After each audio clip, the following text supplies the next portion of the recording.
మీపై చర్యలు ఎందుకు తీసుకోరాదు? కాళేశ్వరం బాధ్యులైన 38 మంది అధికారులకు షోకాజ్.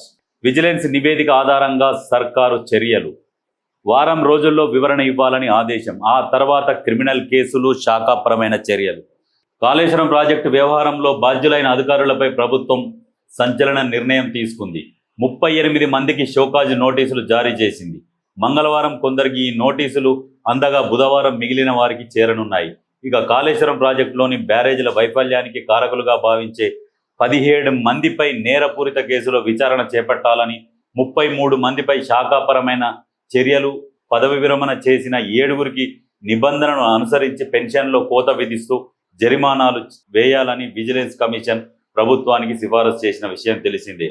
మొత్తం 57 మందిపై చర్యలకు సిఫారసు చేయగా ఒక్కొక్కరిపై 2-3 కేసులు ఉండడంతో అంతా కలిపి 38 మందిగా గుర్తించి నోటీసులు ఇచ్చి పని ప్రారంభించారు.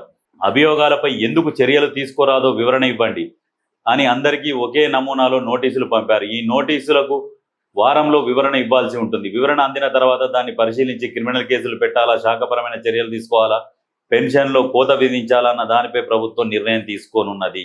అయితే ఈ కాళేశ్వరం మీద ఇంజనీర్లు ఉన్నారు. ఒక్కొక్క ఇంజనీరు 100 కోట్లు దోసుకున్నారు. ఖాళీ జస్ట్ చిన్న ఉద్యోగులే అనుకోరాదు. ఏది మంత్రులతో పోల్చుకుంటే వాళ్ళొక ఉద్యోగులే. నెలకు 1,50,000 1,50,000 జీతాలు ఉంటాయి. అలాంటి వాళ్ళు 100 కోట్లు దోసుకున్నారు వాళ్ళ ఆస్తులు. మొన్న ఏసీబీ రైట్స్లో దొరికిన 100 కోట్ల ఆస్తులు. అంటే వీళ్ళు పట్టుకుంటే దొరికినాయి అంత ఉంటే, దొరకని ఇంకెంత ఉంటాయి? ఏసీబీలల్లా వీళ్ళు పట్టుకుంటే ఎంత ఉంటాయి? దొరకని ఎంత ఉంటాయి? ఇంకా బినామీల పేర్ల మీద ఎంత ఉంటాయి? వాళ్ళే అంత దోసుకుంటే దానికి పురుడు పోసిన దొంగలు ఎంత దోసుకొని ఉంటారు? ఒక ఆయన మాట్లాడతాడు, 1,00,000 కోట్ల స్కామ్ అంటారు. కాళేశ్వరం ప్రాజెక్టే 1,00,000 కోట్లు అంటే 1,00,000 కోట్ల స్కామ్ అనేది దానికి సంబంధించి రీడిజైనింగ్ అని చెప్పేసి ఇంకోటి ప్రాజెక్టులు ఇప్పుడు హుస్సేన్ సాగర్ ప్రక్షాళన కూడా పెట్టిరు. 200 కోట్లు కేటాయించారు. ఏమైనాయి 200 కోట్లు? మరి హుస్సేన్ సాగర్ ప్రక్షాళన జరిగిందా? మొత్తం దోషులతో నీళ్లు పట్టుకొని తాగాలని చెప్పిండు హుస్సేన్ సాగర్లో. ఏం చేసిండు? డల్లాస్ అన్నాడు, టర్కీ అన్నాడు, మాటల ముచ్చట్లు చెప్పి లాస్ట్కి ఉన్న కాడికి దోసుకుపోయిండు. ఇప్పుడు కేసులు అంటేనేమో ఒక ఆయన అంటాడు లొటపీస్ కేసు అట. చట్టాలను గౌరవించే ఇది కూడా లేదు. మళ్ళీ ప్రతిపక్ష నాయకుడు నేను కాబోయే ముఖ్యమంత్రి అంటాడు సిగ్గు లేకుండా. లొటపీస్ కేసా? చట్టాన్ని నువ్వేం గౌరవిస్తున్నావు? అంటే రేపు ప్రజలు అదే మాట మాట్లాడితే ఇంకేం చేస్తారు? ప్రజలను లోపలేస్తారు. అంటే మీకు ఒక విధంగా, ప్రజలకు ఒక విధంగా చట్టాలు. మీరు అధికారంలో ఉన్నప్పుడు ఏం మాట్లాడి, చట్టం ముందర అందరూ సమానమే, చట్టాలను గౌరవిస్తామని మాట్లాడినోడివి ఇవాళ ప్రతిపక్షంలో ఉన్నప్పుడు లొటపీస్ కేసులన్నీ ఎట్లా మాట్లాడతారు? అంటే మీ తప్పులు బయటికి తీస్తే లొటపీస్ కేసులు, మీ తప్పులు ఏం లేవు, మీరంతా మంచోళ్ళు అంటేనేమో చట్టాన్ని గౌరవిస్తాం. అది మీ వ్యవహార శైలి. ఏంది ఇది మరి? ఈ కాళేశ్వరానికి సంబంధించి కాళేశ్వరం గొప్పతనం ఏంది, ప్రజలకు తీసుకుపోవాలి, ప్రాజెక్టు పూర్తయినాక 6 సంవత్సరాలు అవుతుందని చెప్పేసి. అయితే హరీష్ రావు ఏం చెప్తున్నాడంటే, ప్రజలలోకి తీసుకుపోదాం, మన కాళేశ్వరం ప్రాజెక్టు కట్టిన గొప్పతనం ఏంది అని చెప్పేసి చెప్తున్నాడు. ఈ కాళేశ్వరం గొప్పతనం ఏమున్నది అందులో? నీకు ఆల్రెడీ జనాలు అందరు చూసిర్రు. 7 పిల్లర్లు కుంగిపోయినాయి. ఇప్పుడు దాంట్లో నీరు నింపితే కూలిపోయేటట్టున్నది. అలాంటి కాళేశ్వరాన్ని ప్రజలకు ఏమని తీసుకుపోతావు? సరే, నువ్వు కాళేశ్వరం కట్టింది మంచిగా ఉంది, నీటి నిల్వలు జరుగుతున్నాయి, మంచి దానివల్ల పంటలు వండుతున్నాయి అంటేనేమో సరే, నువ్వు ప్రజలకు తీసుకుపోతే బాగుంటుంది. మీరు కాళేశ్వరం పేరు చెప్పి లిటరల్గా 1,00,000 కోట్లు దోసుకున్నారు.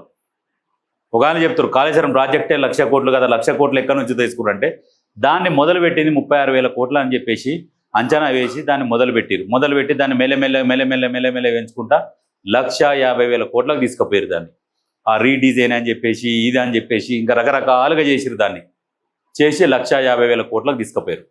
బరాబర్ కాళేశ్వరం ప్రాజెక్టు 1,00,000 కోట్ల స్కామే. అయితే దాని మీద ఏంటంట, దాని గొప్పతనం చూపిస్తావా? ఏం గొప్పతనం చూపిస్తావు? ఏం కూలిపోయింది? అన్నారము సుందిళ్లకు లుంగలు పడ్డాయి. మీరు ఏది చేసినా మూడు ఫెయిల్ అయ్యాయి. అన్నారమేమో లుంగలు పడే,